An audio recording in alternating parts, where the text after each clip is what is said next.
Hello friends, आज की इस वीडियो में हम देखेंगे इन्फ्लेशन क्या चीज़ होती है और इसके टाइप्स क्या होते हैं, इसके जो इफेक्ट्स होते हैं वो क्या होते हैं।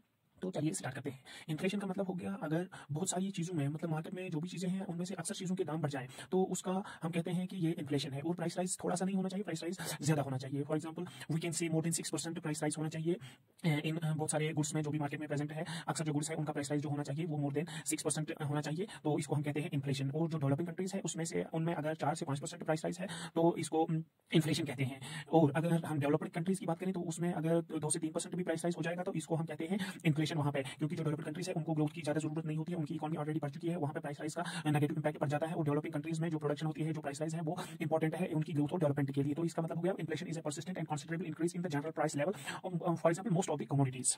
अब बात करते हैं टाइप्स ऑफ इन्फ्लेशन की। इन्फ्लेशन के on the basis of rate of inflation कुछ टाइप्स है और on the basis of causes inflation के कुछ और टाइप्स है। पहले बात करते हैं on the basis of rate of inflation. तो पहले हम बात करते हैं पहला जो टाइप है वो है मॉडरेट इन्फ्लेशन और इसको हम क्रीपिंग इन्फ्लेशन भी कहते हैं। यानी इस इन्फ्लेशन में क्या होता है कि जो इन्फ्लेशन रेट होती है वो सिंगल डिजिट में होती है। फॉर एग्जांपल यहाँ पे कहते हैं हम 3 to 10% increase in the price level is called as the moderate inflation और क्रीपिंग इन्फ्लेशन। और वी कैन से दैट 10% तक जो भी इन्फ्लेशन होती है, अगर प्राइस राइज 10% तक हो जाए तो उसको हम कहेंगे क्रीपिंग इन्फ्लेशन या मॉडरेट इन्फ्लेशन। दूसरा जो टाइप है वो है galloping inflation. Galloping inflation means अगर 10% से ज्यादा प्राइस राइज हो गई मार्केट में गुड्स की, मोस्ट ऑफ द गुड्स की, तो इसको हम कहते हैं कि गैलोपिंग इन्फ्लेशन। यानी फॉर एग्जांपल एक गुड जैसा मतलब एक साथ बहुत ज्यादा प्राइस राइज हो जाए तो इसको हम कहते हैं गैलोपिंग इन्फ्लेशन।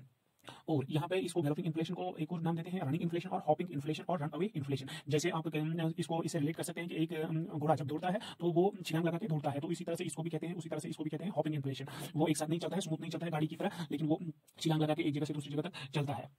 और पॉल सॉमरसेट कहते हैं कि जो डबल और triple digit rise in inflation है इसको कहते हैं galloping inflation. For example greater than 10 और ग्रेटर देन 100 इसको कहते हैं galloping inflation as per Paul Somerset. तीसरा जो टाइप है on the basis of rate of inflation वो है हाइपर इन्फ्लेशन। यहाँ पे जो प्राइस राइज है वो ग्रेटर देन 50% हम कहते हैं। और इसमें जो राइज ऑफ प्राइस राइज होती है वो ट्रिपल डिजिट में होती है। For example 1000% rise in prices. For example ये वेनेजुएला में हुआ था, जिम्बाब्वे में हुआ था। तो वहाँ पे क्या हुआ था कि बहुत ज्यादा महंगाई हो गई थी और फॉर एग्जांपल अगर आपको एक चाय का कप लेना था कहीं से तो आपके पास एक थैले में पैसे होने चाहिए थे।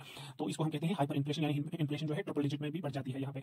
और एक और टाइप है वो है वॉकिंग इन्फ्लेशन। वॉकिंग इन्फ्लेशन में क्या है कि जो इन्फ्लेशन है प्राइस राइज है वो लेस देन 3% यहाँ पे होती है। ये भी एक टाइप है on the basis of rate of inflation. अब बात करते हैं on the basis of causes. तो इन्फ्लेशन के यहाँ पे कुछ टाइप्स बनते हैं। इसमें पहला है demand pull inflation. Demand pull inflation का मतलब ये हो गया कि जब चीजों की मांग बढ़ जाए, यानी एग्रीगेट डिमांड बढ़ जाए, बहुत सारी चीजों की जो भी मार्केट में है उन चीजों की अगर मांग बढ़ जाए तो इसको कहते हैं एग्रीगेट डिमांड। तो अगर ये मांग बढ़ जाए और सप्लाई उतनी ही है या सप्लाई कम हो गई है तो इसको कहते हैं डिमांड पुल इन्फ्लेशन। लेकिन जेम कीन्स कहते हैं कि जब डिमांड बढ़ जाए और सप्लाई कम हो जाए तो इसको जेम कीन्स के मुताबिक डिमांड पुल इन्फ्लेशन कहते हैं। लेकिन as per मॉनिटरिस्ट school of thought ये जो डिमांड पुल इन्फ्लेशन है, जब लोगों के हाथ में एक्स्ट्रा मनी आ जाता है, परचेजिंग पावर यानी बढ़ जाता है लोगों के पास, तो डिमांड बढ़ जाती है। तो इससे क्या होता है कि डिमांड ज्यादा बढ़ जाती है, तो इसको कहते हैं demand pull inflation as per the monetarist school of thought. ये जो डिमांड पुल इन्फ्लेशन है ये मॉनिटरी फैक्टर से भी होती है, यानी मनी फैक्टर से भी होती है। अगर मनी सप्लाई बढ़ जाए तो डिमांड पुल इन्फ्लेशन बढ़ जाती है, या ये रियल फैक्टर से भी बढ़ जाती है। फॉर एग्जांपल अगर गवर्नमेंट टैक्स कम कर देगी, स्पेंडिंग ज्यादा कर देगी तो इससे भी डिमांड बढ़ जाती है, जिससे क्या होता है कि जीडीपी बढ़ जाती है और लोगों की जो तनख्वाह होती है वो भी बढ़ जाती है। तो इससे क्या होता है कि डिमांड बढ़ जाती है और डिमांड पुल इन्फ्लेशन हो जाती है और इसको हम डिमांड पुल इन्फ्लेशन कहते हैं। दूसरा जो टाइप है on the basis of causes, तो ये है कॉस्ट पुश इन्फ्लेशन। इसमें क्या होता है कि फैक्टर इनपुट, यानी फैक्टर इनपुट में हम कहते हैं कि वेजेस है और लेबर के वेजेस है, रेंट है, तो इन चीजों ये चीजें बढ़ जाती है, या रॉ मटेरियल का जो प्राइस है वो बढ़ जाता है। सो इन चीजों फैक्टर इनपुट अगर का कॉस्ट अगर बढ़ जाए तो इससे क्या होती है कॉस्ट पुश इन्फ्लेशन हो जाती है। इसमें भी एक सब टाइप है कॉस्ट पुश इन्फ्लेशन में, इसको कहते हैं वेज पुश। यानी अगर वेजेस बढ़ जाए एम्प्लॉइज के या जो लेबर है उनके वेजेस बढ़ जाए तो उसको कहते हैं वेज पुश इन्फ्लेशन, यानी वेजेस से जो इन्फ्लेशन हो गई इसको कहते हैं वेज पुश इन्फ्लेशन। और दूसरा जो सब टाइप इसमें है वो प्रॉफिट पुश इन्फ्लेशन है। तो प्रॉफिट पुश इन्फ्लेशन क्या है कि इसमें जो मोनोपोलिस्ट और ओलिगोपोलिस्ट फर्म्स होती है वो क्या करती है अपना प्रॉफिट बढ़ाने के लिए प्राइस इंक्रीज कर देती है, तो इससे क्या होता है प्रॉफिट पुश इन्फ्लेशन हो जाता है। एक और टाइप यहाँ पे है वो है सप्लाई शॉक इसी में, यानी कि जो कॉस्ट पुश इन्फ्लेशन है इसमें एक सब टाइप है वो है सप्लाई शॉक इन्फ्लेशन। इसका मतलब है कि जब सप्लाई बढ़ जाए या घट जाए तो उससे क्या, लेकिन यहाँ पे क्या है कि जब सप्लाई घट जाती है तो उसको कहते हैं क्या सप्लाई शॉक इन्फ्लेशन। सप्लाई जब कम हो गई तो डिमांड बढ़ जाती है, तो उससे क्या होता है कि इन्फ्लेशन बढ़ जाती है। अब कुछ टर्म्स है इन्फ्लेशन के रिलेटेड। इसमें सबसे पहले जो टर्म है वो है डिफ्लेशन। डिफ्लेशन का मतलब है कि नेगेटिव इन्फ्लेशन। तो इसका मतलब हो गया कि जो जनरल प्राइस लेवल है वो डिक्रीज हो जाती है, यानी नेगेटिव में चला जाता है प्राइस लेवल। फॉर एग्जांपल अगर आज 10 रुपये का कोई चीज है तो कल वो 9 रुपये का हो जाए या 8 रुपये का हो जाए, इंक्रीज होने के बजाय वो घटती है प्राइस लेवल, तो इसको क्या कहते हैं डिफ्लेशन। ये एक्चुअली ये जो डिफ्लेशन है ये ज्यादा देर तक नहीं रह जाती है, ये जो है शॉर्ट टर्म के लिए रह जाती है। तो इसमें क्या होता है कि मनी का वैल्यू इंक्रीज हो जाता है, आप थोड़े से मनी से बहुत सारी चीजें खरीद सकते हैं यहाँ पे। और एक और इंपॉर्टेंट टर्म है वो है रिफ्लेशन।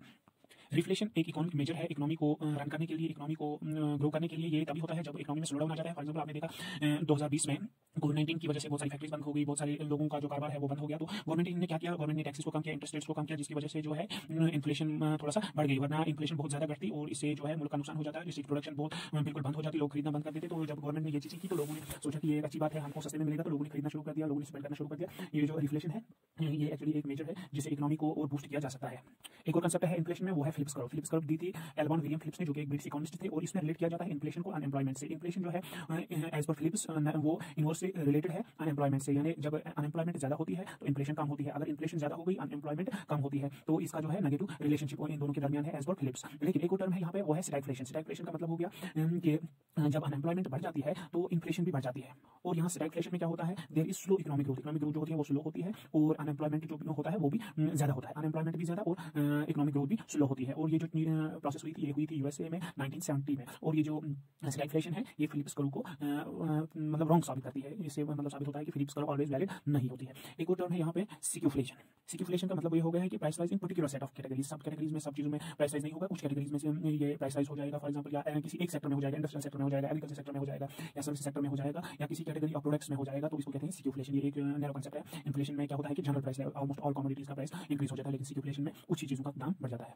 एक और टर्म है डिसइन्फ्लेशन। डिसइन्फ्लेशन का मतलब ये हो गया है कि इन्फ्लेशन साल बर साल डिक्रीज होती है। फॉर एग्जांपल अगर इस साल 10% है, अगले साल 9% है, उसके बाद वाला साल जो आएगा उसमें 8% है, ऐसे ही डिक्रीज होती है कुछ सालों के लिए, तो इसको कहते हैं डिसइन्फ्लेशन। यानी इन्फ्लेशन का रेट जो है वो डिक्रीज होता है, इन्फ्लेशन का रेट डिक्रीज होता है विद टाइम, लेकिन ये नेगेटिव नहीं होती है। इन्फ्लेशन डिक्रीज होती है लेकिन नेगेटिव नहीं होती है यहाँ पे इन्फ्लेशन। सो इसको डिफ्लेशन से आप कंफ्यूज मत करिएगा, क्योंकि डिसइन्फ्लेशन जो है it is decrease in rate of inflation, not the negative inflation.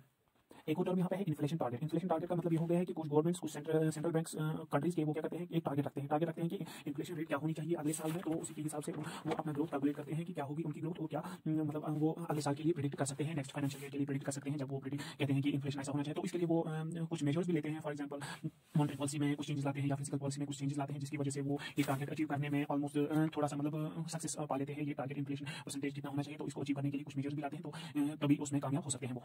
एक और टर्म है वो है कोर इन्फ्लेशन। कोर इन्फ्लेशन का मतलब हो गया लॉन्ग टर्म ट्रेंड इन इन्फ्लेशन। इन्फ्लेशन मतलब बहुत सारे सालों के लिए, बहुत सारे मतलब लास्ट पीरियड ऑफ टाइम के लिए इन्फ्लेशन की रेट क्या है। तो इसमें क्या है कि हम जो है आम चीज़ की मतलब एनर्जी या फूड आइटम्स है जो कि एसेंशियल्स है लाइफ के लिए, तो उन चीज़ों को एक्सक्लूड करते हैं, उन चीज़ों को इसमें शामिल नहीं करते हैं कोर इन्फ्लेशन को मेजर करने में। एक और टर्म है वो है इन्फ्लेशनरी गैप। इन्फ्लेशनरी गैप का मतलब ये हो गया है कि हमारा it is actually macro economic concept. तो इसमें क्या देखते हैं कि हम जीडीपी कितना होगा अगर सब रिसोर्सेज हम एम्प्लॉय करेंगे, और डिफरेंस इसका किसके साथ, अगर जो करंट जीडीपी है, रियल जीडीपी है आज का, फॉर एग्जांपल कंट्री का अभी का जो रियल जीडीपी है उसको माइनस करते हैं कहाँ से, जो जीडीपी आएगा एट फुल पोटेंशियल, यानी जब हम सभी रिसोर्सेज एम्प्लॉय करेंगे तो उस टाइम क्या जीडीपी होगा, वो जाहिर है कि बहुत ज़्यादा होगा, और जो रियल जीडीपी है वो उतना नहीं होता है, तो इसका डिफरेंस जो होता है उसको हम कहते हैं इन्फ्लेशनरी गैप।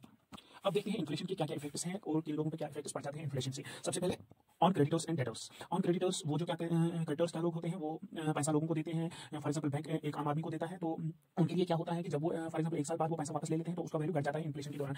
इन्फ्लेशन से पैसे का वैल्यू जब घट जाता है तो उनको नुकसान हो जाता है। अगले साल फॉर एग्जांपल आपने 1 लाख रुपया लिया था, अगले साल उनको इंटरेस्ट के साथ भी अगर दिया तो फिर भी उनको कोई फायदा नहीं, क्योंकि तब तक चीज़ें महंगी हो गई होती है। और जो डेटर्स होते हैं उनको तो फायदा होता है, उनको असल में उनको ज़्यादा फर्क नहीं पड़ता है, क्योंकि उनको ज़्यादा देना पड़ता है तो उससे उनको कुछ फर्क नहीं पड़ता है। लेकिन उनमें क्या होता है कि हम कहते हैं उनको थोड़ा सा गेन होता है, क्योंकि उनको in terms of monetary value अगर हम देखेंगे तो उनको कोई लॉस नहीं होता है, उनको गेन ही होता है, क्योंकि उन्होंने अगर 1 साल पहले लिया था उस टाइम जो चीज़ें थी जो उन्होंने उस पैसे से मतलब खरीदी थी तो उन्होंने ज़्यादा खरीदी थी, और आज के टाइम में वो इतनी चीज़ें नहीं खरीद पाते हैं, तो इस तरह से हम कहते हैं कि उनको गेन हो गया।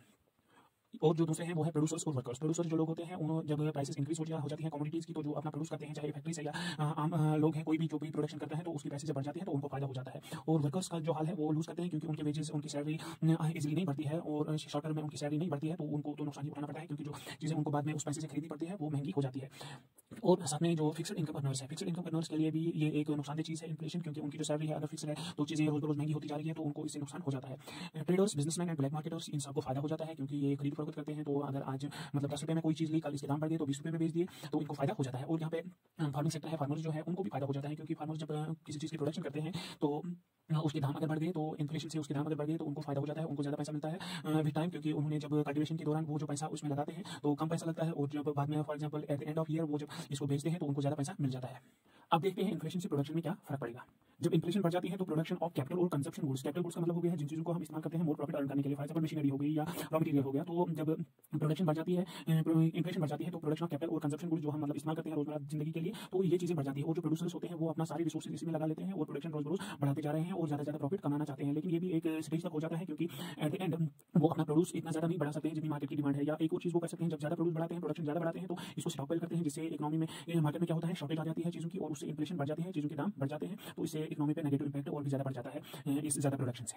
अब देखते हैं इन्फ्लेशन का ग्रोथ पे क्या इम्पैक्ट है, क्योंकि इकोनॉमिक ग्रोथ जो होती है वो इन्फ्लेशन से होती है। तो ये अब हम ये कह सकते हैं जो माइल्ड इन्फ्लेशन है, फॉर एग्जांपल 2 to 6%, वो इकोनॉमी के लिए एक फायदेमंद चीज़ है। तो इन्फ्लेशन ज़रूरी है, इट इज़ हम कह सकते हैं कि एक नेसेसरी इविल है, तो ये ज़रूरी है। लेकिन इन्फ्लेशन से क्या होता है कि इससे जो रिच पुअर गैप है वो ज़्यादा बढ़ जाती है और रिच जो है रिचर बन जाता है, पुअर पुअर बन जाता है रोज़ बरोज़। लेकिन इकोनॉमी को चलाने के लिए इन्फ्लेशन एक बहुत ही मतलब ज़रूरी चीज़ है, ये एक नेसेसरी इविल है। दोस्तों वीडियो अगर पसंद आए तो लाइक कर देना, शेयर कर देना और चैनल को सब्सक्राइब जरूर कर देना।